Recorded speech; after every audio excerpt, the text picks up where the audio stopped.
আসসালামু আলাইকুম শ্রোতা বন্ধুরা। আমি আমার জীবনের একটা ঘটনা আজকে আপনাদের সাথে শেয়ার করতে চাই। মানুষ জীবনে তো ভয় পায়। কেউ মৃত্যু ভয় পায়, আবার ছোটখাটো ভয় পায়, ভূতের ভয় পায়। তো মৃত্যু ভয়টা আসলে একটা মেমোরেবল ঘটনা হয়ে থাকে মানুষের জীবনে। আমি কয়েকবার জীবনে মৃত্যু ভয় পেয়েছিলাম। এর মধ্যে একটা মৃত্যু ভয় ছিল আমার যখন মোটামুটি প্রফেশনাল আমি ইঞ্জিনিয়ার কাজ করি অনেক। এটা বোধহয় ২০১০ বা ১১ সালের ঘটনা। বাংলাদেশের একটা রেপুটেড রড কোম্পানি আমাদের সিলেটের ৬০-৭০ জন ইঞ্জিনিয়ারকে ইনভাইট করেন যে, "আসেন আমাদের ফ্যাক্টরি ভিজিট করেন চিটাগাঙে। উনাদের প্রোডাকশন কিভাবে করেন, উনাদের ম্যাটেরিয়াল কোয়ালিটি কেমন হয়, কিভাবে মেইনটেইন করেন এগুলো আমরা দেখব, জানবো।" এর জন্য উনারা ইনভাইট করেন। আমরাও খুশি মনে সবাই রাজি হই। সেখানে আমি একজন ছিলাম ওই গ্রুপে। ২ টা ভলভো বাসে করে আমাদেরকে উনারা নিয়ে যান চিটাগাং।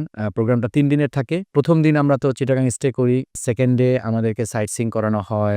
পতেঙ্গা বিচ, বিভিন্ন ভালো, ভালো যে ইয়েগুলা পর্যটন কেন্দ্রগুলো উনারা আমাদেরকে ঘুরিয়ে দেখান। তারপরের দিন আমরা উনাদের ফ্যাক্টরি ভিজিট করি। আমরা যেদিন ফিরবো রাতে, আমাদের রাতে ফেরার সময় হলো। তো আমাদের বাস রওনা করলো চিটাগাং থেকে সিলেটের উদ্দেশ্যে। পথিমধ্যে মিডনাইট তখন রাত হয়তো ২টা-৩টা হবে। তখন মেবি কুমিল্লার ওই ১৪ গ্রামের মতো একটা জায়গা আছে। ওই সাইডটাতে ব্রাহ্মণবাড়িয়ার সাইডটাতে ওই সাইডে আসলে ডাকাতদের একটা উৎপাত থাকে আপনারা জানেন। বাই রোডে ওই সময় হইতো।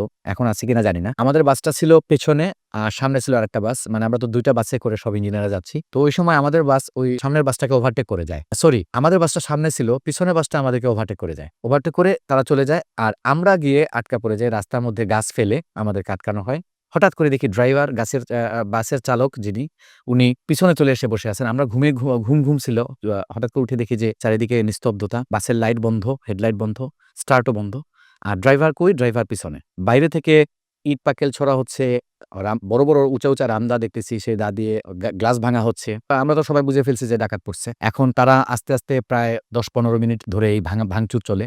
আমরা খুব আতঙ্কের ভিতরে থাকি। ওই সময় একটা মৃত্যু ভয় ছিল যে কি হবে আমাদের? আর ড্রাইভারের সিটের ওই জায়গাটা একটু নিচু থাকে। ওইখানে গ্লাস ভেঙে ডাকাতরা ভিতরে ঢুকে ৩-৪ জন ভিতরে ঢুকে, বাকিরা বাইরে থাকে বড়, বড় দা নিয়ে। আমরা আগেই প্ল্যান করে ফেলি যে যাতে কোনো জানমালের, কারণ ডাকাতরা ঢুকলে তো ১ম এ কি করবে? ১ম এ আতঙ্ক সৃষ্টি করার জন্য তো কাউকে না কাউকে ওরা মারবেই। যাতে আমরা সবাই ভয় পাই। তো ওদের উদ্দেশ্য হলো ডাকাতি করা। আমরা কি করলাম? বললাম যে, "ভাই আমাদের কারো কোনো ক্ষতি করার দরকার নেই।" আমাদের মধ্যে থেকে এক বড় ভাই বললেন যে, "আমরাই আপনাদেরকে সব দিয়ে দিচ্ছি।" তো আমরা সবাই মিলে ওই মানিব্যাগ, মোবাইল সব কালেক্ট করে তাদের হাতে দিয়ে দিলাম। ওই সময় আমি একটা মৃত্যু ভয় পাইছিলাম। সত্যি কথা বলতে তওবা পড়ে আমি চলে যাচ্ছি দুনিয়া থেকে, এরকম একটা ফিল হইছিল ওই সময়। এর জন্য একটা স্মরণীয় ঘটনা। যাই হোক, তো চলে আসলাম আমরা ওই তারপরে আমাদের ওই যে রড কোম্পানির যে ম্যানেজার ছিলেন, উনি আমাদের সবার নাম নিলেন, কার কি ক্ষয়ক্ষতি হইছে উনি লিস্ট নিলেন। বছর ২ চলে গেল। প্রায় ২ বছরের মতো, হ্যাঁ, ২ বছরের মতো চলে গেল। এই বিষয়ে আর কেউ কোনো কথা বলেন নাই। আমরাও কোনো কথা বলি নাই। হঠাৎ করে একদিন চমক দিয়ে ওই কোম্পানির ম্যানেজার সাহেব সাথে আরো কয়েকজন ওনাদের একটা টিম নিয়ে আমার অফিসে ওনারা আসেন ভিজিট করতে। এসে আমাকে একটা মোবাইল ফোন গিফট করা হয় কোম্পানির পক্ষ থেকে।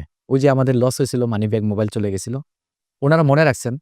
২ বছর পরেও এই মানে উনারা আমাকে মোবাইলটা ব্যাক করেন। তো এটা একটা আসলে ভালো ঘটনা আমার মনে থাকবে যে উনারা মনে রাখছিলেন আমাদের লসটা। ওই যে মৃত্যু ভয়টা, ওই মৃত্যু ভয় থেকে বেঁচে আসা, ওই ডাকাতদের রামদায়ের সামনে থেকে বেঁচে আসা এবং আজকে আপনাদের সামনে আমি কথা বলতেছি। এই যে মানে অনুভূতিটা, এটা আমি আপনাদের সাথে শেয়ার করলাম যে আমি কত সৌভাগ্যবান। ধন্যবাদ সবাইকে।